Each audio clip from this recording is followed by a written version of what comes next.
get it together, but after being rejected by everybody that wanted to invest money, and then trying to find a space to open the store. The landlords would say, I would go up and say, well, I want to open a gay bookstore. And they'd say, no, not on this property. My best story on that is somebody who had a shopping center with a head shop in it. And he said, well, that's not the type of business I want to see in my shop. But what I learned through that process is I would say that, I'm opening a bookstore, and I'd like to look at your property, and just, let them know later what type of bookstore it was. Like, it wasn't anything important at all, and it became a big key in getting the space. So, long story short, we opened in November 1993. How many of y'all were at the original Outwrite bookstore? Anybody? We opened, if anybody knows what Trader Joe's is, down on Monroe Drive in the Midtown Promenade Shopping Center. Opened there in November 1993. We had, I think, 2 people running for mayor the night we opened, Bill Campbell and Michael Lomax. We had a giant opening party. I guess I did my homework on it, but it was a success from day one. This was 1993, and the community supported. We made our numbers. We were profitable in the first few months. We quickly grew our stock. We started author events on a regular basis with both local authors and a few national authors. There was a giant boom in publishing of gay literature at that point. And by gay literature, what we mean is books that are by, for, and about the gay and lesbian community. Does that mean that it is about gay people? Not necessarily. Does it mean that it was written by gay people? Not necessarily, but something of interest to us. And we also put a coffee house in there, which was different than any of the other gay bookstores around the country. So we got off to a pretty strong success, filled in our author events and started making a name for events. And one day, one of the publishers called us with a offer to host Greg Louganis, who was coming out with a book. Greg was a mega star Olympic diver, 5-time gold medalist, and he was already out of the closet, and we said, sure, we'll book him. About 2 weeks before the book came out, it was an embargoed book, which means you cannot see what's in the book. We had wind that there was something else in the story where he was coming out as HIV positive, and nobody at that level had come out as being HIV positive. And we had about 2 weeks from when we realized that, when we knew it was not going to be a 100-person book signing, but a major media event to prepare for it. It was phone lines and banks and people taking orders for books, and we ended up on a Sunday afternoon with people lined up at 8 in the morning for a 3 o'clock event in the pouring rain with 1,500 people out in our tiny little store, which was 1,200 square feet, and down the parking lot with umbrellas. At 6 o'clock, we had 4 TV stations live at the store, and in the morning we had the cover of the Atlanta Journal-Constitution. The bottom fold, but at least it was a cover. But from that point, we quickly grew, and the word was out about in the general community about what we do and what we do for our community. We started growing quickly, and we ran out of space in the store to do what we wanted to do. So found a location at the corner of Piedmont and 10th, and it was where we are now. It was our dream location. We moved in about 3 months' time, which was a very short time at that point. We were right before the Olympics, and it was impossible to find anybody to paint or contract or build anything without paying a fortune. But we did it in record time, and we moved to where we are today. We were known as a good bookstore, a very good bookstore for a lot of people, a place where people could go, find out about who they are and find out about our community. And with our big sign on the door, we became the most visible LGBT landmark in the city. We're at a major corner. How many of y'all have been to Outwrite? We got about half that knew who we are, and we want to get you in more, and some we want to get for the first time. We became the most visible LGBT presence in the city, and you know, I pretty much did about my daily work and bought books, and the things that we do on a daily basis deal so much with helping people and helping them find a book that I didn't get too involved with politics and too much with activism. We were a place where people could meet and function, and that changed a couple of years later when a bomb went off at the Other Side Lounge. It was a lesbian bar, and it was the third of a series of bombings that took place in the city, and it scared the living heck out of me, because if they could have put a bomb in a lesbian bar, then they sure as heck could put a bomb in a very visible bookstore. The mayor's representative came in one day and said, we need to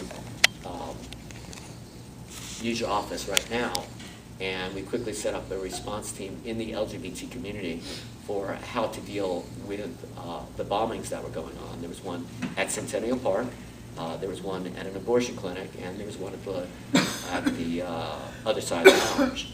And I was kind of thrust in the spotlight at that point and told to speak up, because we didn't really want to portray the aspect that we were scared. And from that point, I pretty much became involved with community advocacy and getting out there and speaking as much as I possibly can.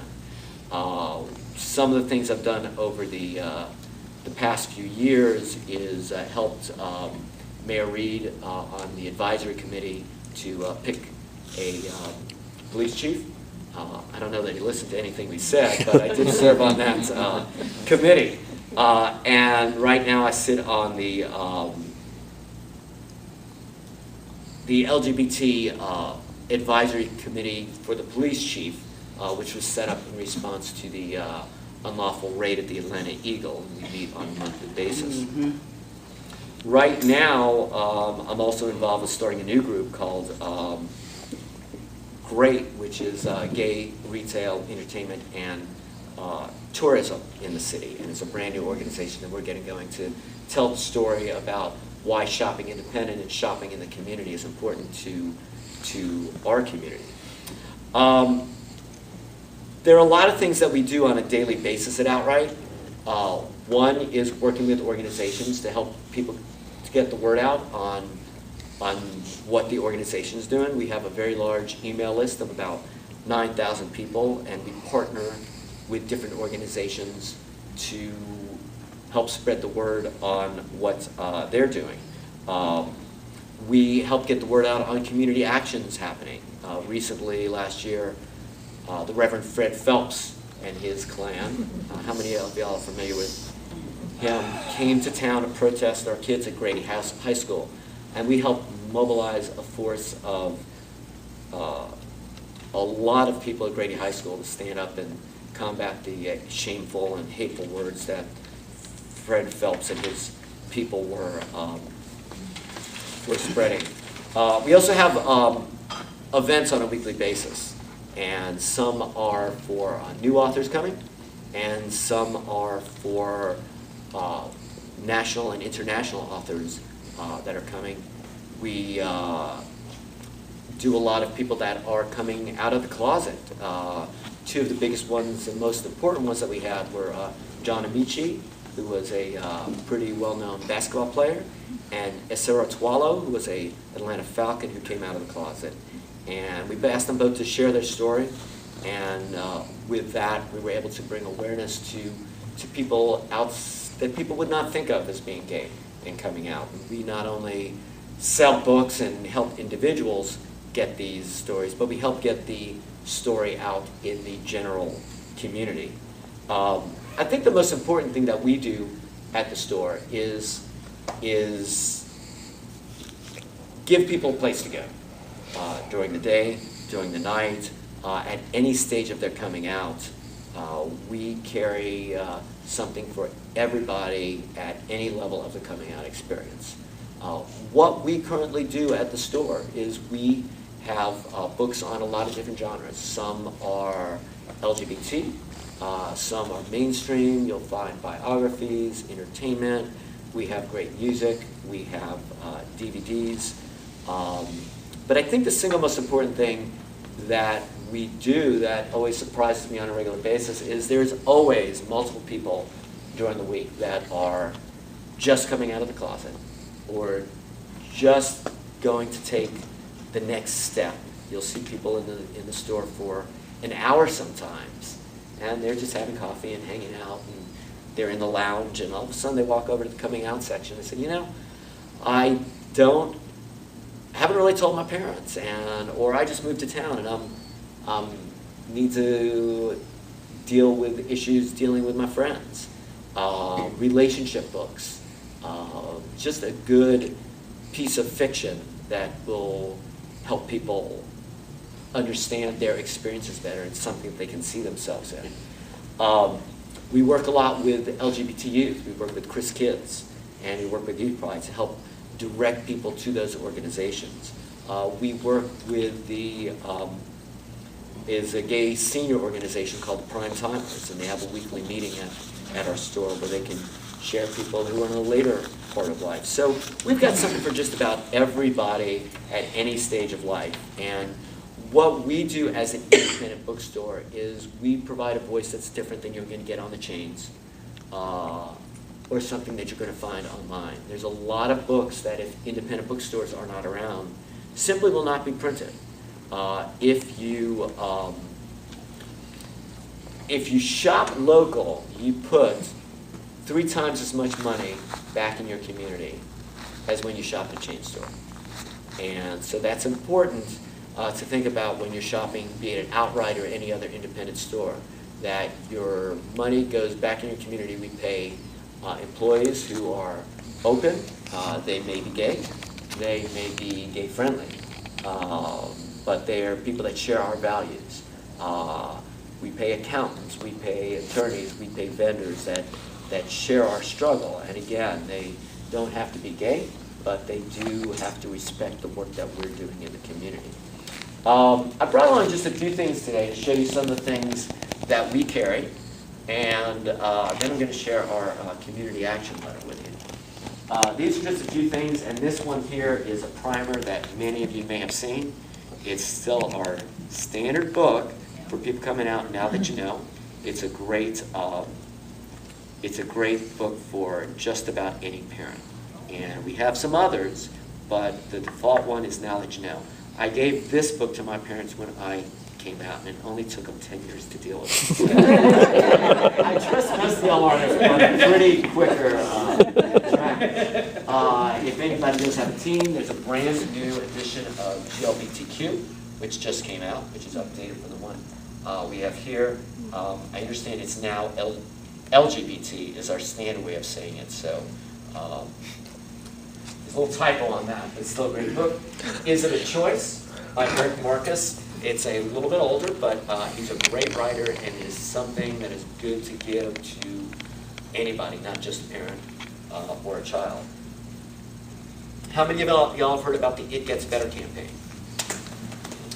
This is the book that Dan Savage put together with his partner Terry Miller, and it is a compilation of fantastic authors and spokespeople from around the world, including people like Armistead Maupin, who wrote Tales of the Sea, Gregory Maguire, who wrote Wicked, and a foreword by Barack Obama. So that is a real good book. Still people coming out, still having coming out stories. Ricky Martin came out last year, early this year, a little late in his career, but you know, I think he probably got as late in his career as he could get away with it, but still getting very strong support from the community. Don Lemon on CNN. This just came out. He just came out of the closet last month, and he's actually going to be at the store on Wednesday to share his story and sign copies of his book. So that is a very important